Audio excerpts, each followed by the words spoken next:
أعزائي طلاب رابعة ابتدائي، أهلا بيكم.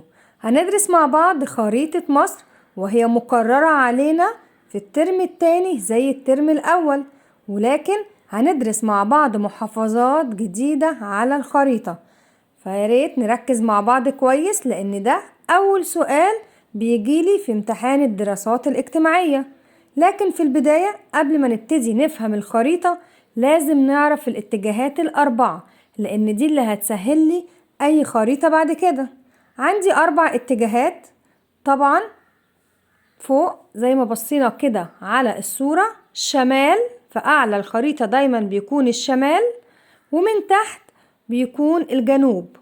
يبقى شمال تحته على طول الجنوب. بعد كده عندي الشرق زي ما ظهر قدامي كده على الصورة، دايما بيبقى ناحية ايدي اليمين، والجهة المقابلة ليه وهي جهة الغرب. إذن نركز كده في الاتجاهات، لأن دي هتسهل عليا أي خريطة ممكن تجيلي في أي امتحان. حبايبي الشاطرين، كده عرفنا إن احنا عندنا 4 اتجاهات. هنبتدي نجيب خريطة صماء وهنوزع عليها البيانات علشان نقدر نحل سؤال الخريطة. وزي ما ظهرت عندي الخريطة دلوقتي، إن البحر المتوسط اتجاهه في الشمال، والبحر الأحمر في الشرق. عرفنا بقى أهمية الاتجاهات. يبقى البحر المتوسط دايما في الخريطة في الشمال، والبحر الأحمر في شرق مصر، بالإضافة إلى وجود نهر النيل زي ما احنا شايفين كده السهم اللي ظهر على الخريطة، وهو بيمتد بطول مصر. إذن درسنا مع بعض البحر المتوسط في الشمال، والبحر الأحمر في الشرق، بالإضافة إلى نهر النيل، بالإضافة إلى خليج العقبة وهو بيتفرع من البحر الأحمر، وخليج السويس هيظهر قدامنا دلوقتي. إذن البحر الأحمر بيتفرع منه خليج العقبة وخليج السويس. يبقى كده عرفنا المعالم الأساسية اللي موجودة على الخريطة. دلوقتي هندرس مع بعض أهم محافظات مصر.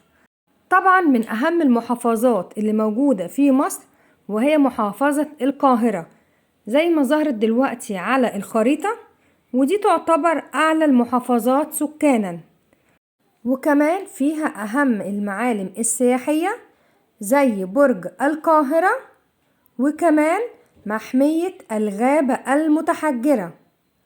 إذن لازم نعرف محافظة القاهرة وأهم الأشياء أو أهم المعالم اللي بتميزها. كمان تعتبر أهم وأكبر المدن التراثية في العالم، بالإضافة كمان إن هي تعتبر العاصمة السياسية والثقافية والتجارية والدينية لمصر كلها. كل ده عن محافظة القاهرة. تاني محافظة عندنا وهي محافظة الإسكندرية، زي ما شفناها دلوقتي هي على شاطئ البحر المتوسط، وتقع بها منطقة أبو مينا بجوار مدينة برج العرب. يبقى إذن اللي لازم نعرف كل محافظة وإيه المعالم اللي موجودة فيها. رقم 3 في المحافظات وهي محافظة الجيزة، والجيزة مشهورة طبعا بأهرامات الجيزة وتمثال أبو الهول. وتمثال أبو الهول تم بناؤه في عهد الملك خفرع، بالإضافة طبعا إلى الهرم الأوسط. المحافظة اللي عندي بعد كده رقم 4 وهي محافظة الفيوم، وطبعا يوجد بيها منطقة وادي الحيتان، ودي من أهم المعالم اللي موجودة في محافظة الفيوم. ومنطقة وادي الحيتان دي عبارة عن بقايا لهياكل وعظام لحيتان ضخمة وحفريات من سنين كتير قوي. يا سنة رابعة، سنة رابعة حبايبي، تعبنا ولا ايه؟ لسه قدامنا كام محافظة سهلين جدا، نركز مع بعض.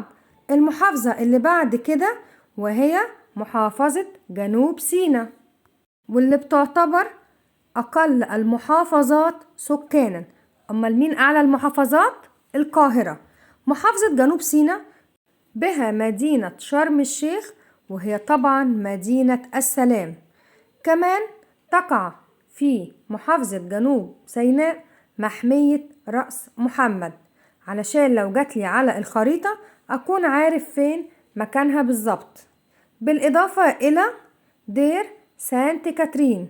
إذن في محافظة جنوب سيناء بتقع بها مدينة شرم الشيخ ومحمية رأس محمد وكمان دير سانت كاترين.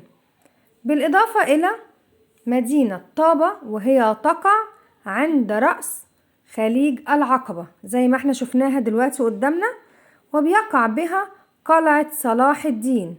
إذن ممكن يجيلي في الامتحان رقم على المكان ده ويسألني مكان تقع بها قلعة صلاح الدين، إذن هتكون مدينة طابة. كمان عندي في الصحراء الغربية واحنا درسناها الترم الأول تقع به واحة سيوة زي ما احنا شايفينها دلوقتي على الخريطة.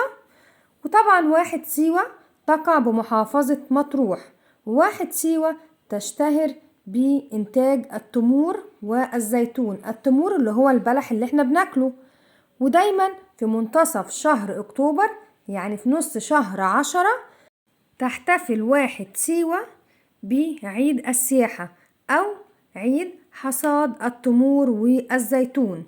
بالإضافة إلى النوبة، وزي ما ظهرت قدامنا في جنوب مصر، وهي تقع بمحافظة أسوان. وأهل النوبة بيحتفلوا كل سنة يوم 7 يوليو باليوم العالمي للنوبة، وهناك طبعا موجود متحف النوبة لعرض الآثار التاريخية لبلاد النوبة. حبايبي الحلوين، نكمل ولا تعبنا؟ لا لسه شوية، خلاص احنا عموما قربنا نخلص المدن. عندنا كمان مدن القناة. ويعني ايه مدن القناة؟ يعني 3 محافظات بيمتدوا بطول قناة السويس. طبعا على رأس خليج السويس محافظة السويس زي ما احنا شايفينها كده على الخريطة. نطلع شوية لقدام هنلاقي محافظة الإسماعيلية. نطلع كمان شوية عند البحر المتوسط هنلاقي محافظة بورسعيد. والثلاث محافظات دول مرتبطين ببعض علشان كده بنسميهم مدن القناة.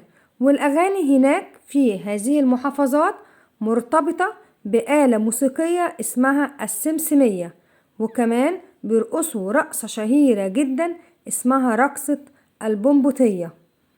وطبعا محافظتنا الجميلة على رأس خليج السويس وهي محافظة السويس. ايه تاني يا ترى عندنا من المحافظات؟ عندنا محافظة قنا، ومحافظة قنا مشهورة بوجود متحف السيرة الهلالية.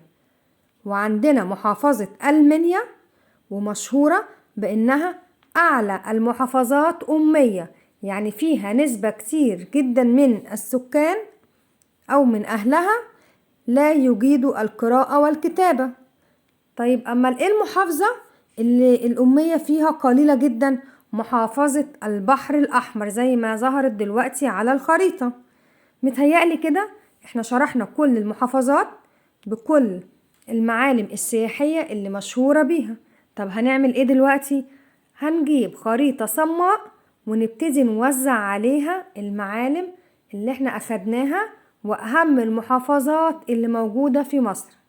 أتمنى لكم النجاح والتفوق لحبايبي الحلوين سنة 4، وإن شاء الله نجيب درجات عالية. وزي ما ظهر دلوقتي قدامي خريطة صماء أبتدي بقى أوزع عليها أهم محافظات مصر.